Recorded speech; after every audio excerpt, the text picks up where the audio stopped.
What's up, guys? It's Hot Wheels Tournaments, and welcome to another Matchbox Moving Parts unboxing. Today, we are taking a look at Matchbox Moving Parts. You can see I had a technical difficulty. The first time I recorded this video, only got one open, so we're restarting. Anyways, we're taking a look at Matchbox Moving Parts Series 4 for 2024. You can see it's a pretty small series.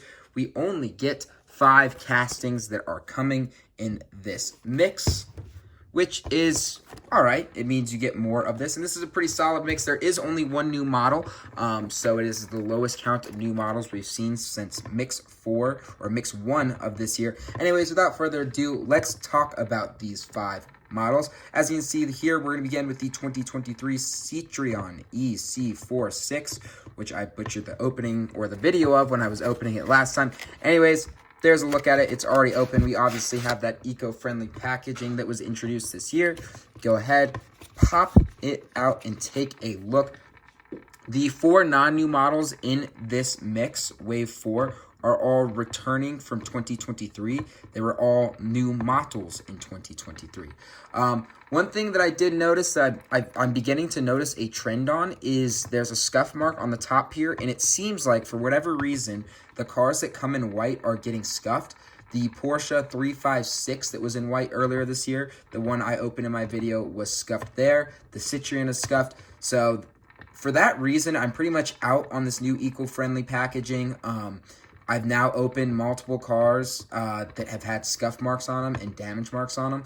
You'll also notice, and I can't say if this is for sure. I can say this is for sure because of the packaging. There is some like paint rub off here. That is the part that's exposed when the car is in the packaging. So I don't know if it rubbed up against something or that's just a manufacturing deal. But whatever, it is a little bit annoying to have that. Talking about the car itself, I expressed in the past when this was a new model, I don't think this looks very good, especially towards the front. That front, the hood is the opening part here. And you can see where it hinges. It just pops up too much and it looks really, really awkward.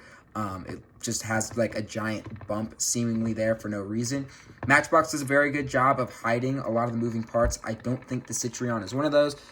Anyways, you open up the hood. You'll see under it, kind of. Maybe. This one also doesn't open very far. Oh, there we go. There we go. Pop it open. You can see inside, nicely detailed. Got some tampering on there. Outside of that, you get headlights on the plastic piece and the grille. The metal piece, which is nice. Again, you can see there it doesn't close super well. Side, nothing really going on there. And then on the tail, you get tail lights and the Citroen logo. It's an okay casting. It's not the most exciting to me. It's not the best executed. I think the white is better than the gray they did last year, but a little bit annoying to have scuff marks there from the packaging. Moving right along, this was a fan favorite last year, the 1998 Mazda RX7 convertible. We saw it in white last year. This year, we are getting it in red with some silver 6 spokes that look very, very sporty on it. This was a popular one. I don't remember what mix it was last year, but it was one of the first to go anytime it hit store shelves. It was very, very difficult to find at points. Anyways, taking a look at the car itself, we get some nice side striping here to go along with those 6 sport wheels. I really like this combination of red, black, and chrome. It just looks very, very classy. You go to the tail, you can see we get some tail lights, very detailed tail. We get tail lights, the Mazda badge, something on that license plate. What does that say? It says Rotary 88, obviously in reference to the year being 88 that this car came out, or this specific version, Matchbox based off it, and Rotary being to that legendary Mazda rotary engine. Flip it around to the front, you get some front detailing. Obviously, this is a car with pop-up headlights, so you don't really see any pop-up headlights because, well, they're not popped up. And then the moving part, obviously, is the hood, which does stay open, which is nice. It does not open that far, but it does stay open. And you can see we get a fully detailed engine. And there it closes. And then a part I really like, I always love to mention this, chrome bases I think can improve the looks of so many cars. Particularly you see it in the reel here with the tail piping. It just looks so much more realistic when you do that over like a plastic gray or plastic black base. It just gives you that little bit extra detail. But all in all, this is a fantastic representation of this casting. Black, red, and gold looks great. I mean, the way the hood, unlike the Citroen, is able to just kind of sit down into the car. You don't really realize it's a moving part until you open it up. Very, very nice. This is fantastically executed and easily continues to be one of the best moving parts castings they've done. Speaking of one of the best moving parts castings they've done, this was, I believe, I can't remember if I said I believe it was my favorite casting from last year. This is the 1969 Ford Mustang Boss 302. I absolutely loved the blue version last year, and we're getting its second deco here in black for 2024 here in Mix 4. Go ahead and open it up. Pull that open. Let's take a look. This casting I thought was absolutely awesome. It was absolutely dope. Unfortunately, the first thing I noticed is we don't get any a chrome base. It's just gray, and you know, you can picture if this was chrome instead of gray. You know, it looks very toy-like here. If it had a fully chrome base, oh my god, how good would it look? It's also pretty detail lacking. You see, we get some nice gold striping on the side. That's very clean. It looks very, very good. But we don't get any taillights. We don't get any headlights. That grill might be a little difficult to tamper, but, you know, at least give us those, you know, the Mustang taillights. At least give us those 3 red bars and the Mustang logo. Really disappointing. But you can see here the opening part on this one is the hood, which is metal. It feels like it might have been plastic last year. I feel like it was. What is good to see is that is a fully detailed engine. You can see right inside that sucker, and it looks absolutely fantastic. So I really like the color combo on this one. I think the black and gold looks great. I think the tri-spoke wheels work great. I just wish we had tail lights and headlights in a chrome base. You know, it leaves. It's a great casting. It's got a great color in this situation. It's got a great deco.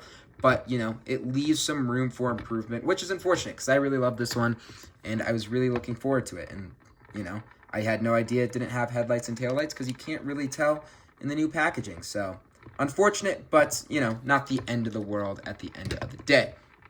We now move on to another 2023 returning model. This is the 2022 Lexus LX. Last year we saw it in white. This is the third release because it also debuted in, or not debuted, but made its debut in the collector series. It was green in that one. And now we get a moving parts version. Again, this time in a pretty classy gray. You can see, this is the thing that always impresses me about this car, just how insane that front tampo has to be, because this is a huge front tampo. It's absolutely massive. It's getting the whole Lexus grille, the headlights, the badge, there's so much room for this tampo to mess up, and on the couple versions I've seen, that really hasn't been an issue, so I'm always really impressed with that. Matchbox's quality, at least from the factory they use in Thailand for these things, is miles and miles better than the Hot Wheels Basics factory, which is in Malaysia. But yeah, always impressed by that when I open it up. Just looks so good. Nothing on the side. I really like the, what is this, these are the 6 spokes, like kind of SUV style wheels. These look off-road style. These look really good on it. Silver's good. The gray, classy but plain. You know, I'd like something maybe a little bit more exciting if they were to do like a red, a blue, a black would look really cool. Or like more of like a silver than a gray. But you know, it's whatever. You turn it to the rear. You get the Lexus badging. You get the no license plate, which is unfortunate. That's usually kind of the manufacturer's call. They let Matchbox know if they can put a license plate, if they don't want a license plate. So that's usually a manufacturer licensing call. And then you get the taillights. Opening part on this one is the rear. I love the rear opening hatches. I think they look so cool. This one's one of the more difficult ones to get going. This is the problem with moving parts. Sometimes you really feel like you're just gonna break the piece off trying to do it. I need longer nails. I need to get like a toothpick for these videos for the ones I can't get. Just like prime open. Oh, there we go. There we go. Yeah, so the hatch doesn't open really far on this one, which fine by me. You can get a view into the back. You got some like luggage back there. Very, very cool. Got a nice little sunroof on top that kind of gives you a peer into that interior as well. But yeah, this one's good. I think the white version was a little bit cooler, a little bit cleaner, a little bit better last year, but this gray version is a very worthy addition. I think it's a very worthy moving parts model as my turntable stops. But yeah, I quite like this one. Yeah, clean, stock, simple. You could see this one on the road very, very easily. And I'm not going to bash it for not being chromed out because this is not a car that's meant to look classy or sporty. It's meant to get you from point A to point B.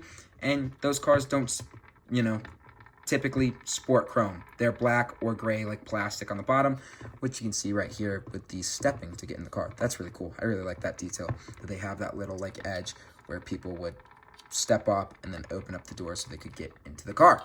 All right, that leaves us with the new model for this set, the 2018 Ford Focus RS, new for 2024, debuting in its signature blue. Hot Wheels has done this 2018 Ford Focus RS. I quite like that casting. They debuted it in blue, and it hasn't been stock since. It is sported ridiculous deco after ridiculous deco, and, you know, as much as I love the casting, it's gotten to be kind of too much. So I'm glad that we're getting a Matchbox version because that means we can get more stock colors. Obviously, we're starting with the signature blue. I'm sure that was a Ford request. But once we do that, we can do more stock colors and more stock looks in white and black and, you know, red and green and silver and whatever else they want to do. Because this thing sports some wild, wild colors. All right, I'm scared. All right, doesn't look like, that's not good. That, I don't know if, yep, that is a product of, I am so out on this packaging. Like, this is the thing, moving parts is a fantastic line.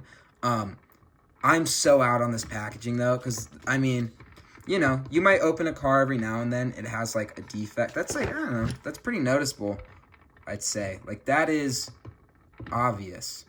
Like, yeah, that's not one you can exactly, like, not know. Like, you can see that. It's just so annoying. So now I gotta look at the store, see if I can find another one. These things have been out a while. Who knows if they're still in Walmart or Target. I'll have to go check the pegs. And then I have to open it and gamble and hope that the packaging doesn't scuff my car again. Because that's brutal, man. That's just not good. So, yeah, I'm over this packaging. It needs to be changed back to something different because I can't keep opening up scuffed up cars, you know. It's happening at a way higher rate. Like, this is 2 out of 5. It's 40% rate of cars that have come out scuffed. Just ridiculous. Anyways, talking about the actual car itself, has a proper silhouette. That looks like the Ford Focus. It has that mean hatchback feel. Where you're like, oh, that's a cute car. Oh, that's a really aggressive car. That front looks really, really good. Looks like that is a fully tampoed grille, I want to say. Yeah, that's not the interior coming up to form the grille. That is a fully tampoed grille. You get Ford badging, headlights, some nice decals around the air intake areas. The moving part on this one is the hood. Oh, this one's going to be tough. See if I can't loosen it. There we go. Woo. There it is. That one opens very, very well. You see the massive hinges on that thing. Look at that engine. That thing is fully decaled. Oh my God, it looks that looks freaking dope. You know, sometimes with these models, like, you can open the engine and view in, but, like, you don't get that wide, so it's hard to fully appreciate it. Like, with the Mustang, you can see it's fully detailed, but you can't see the whole thing. This one, dude, yeah, this thing opens super wide. You can see the full engine detail. That looks great. Come around very clean, as I mentioned on the side. I really like the choice of black wheels here. I feel like a lot of times black wheels don't work, but to go with the blackout wheels here, it really puts the emphasis on the car. It looks mean. It looks like a proper, you know, like performance hatch.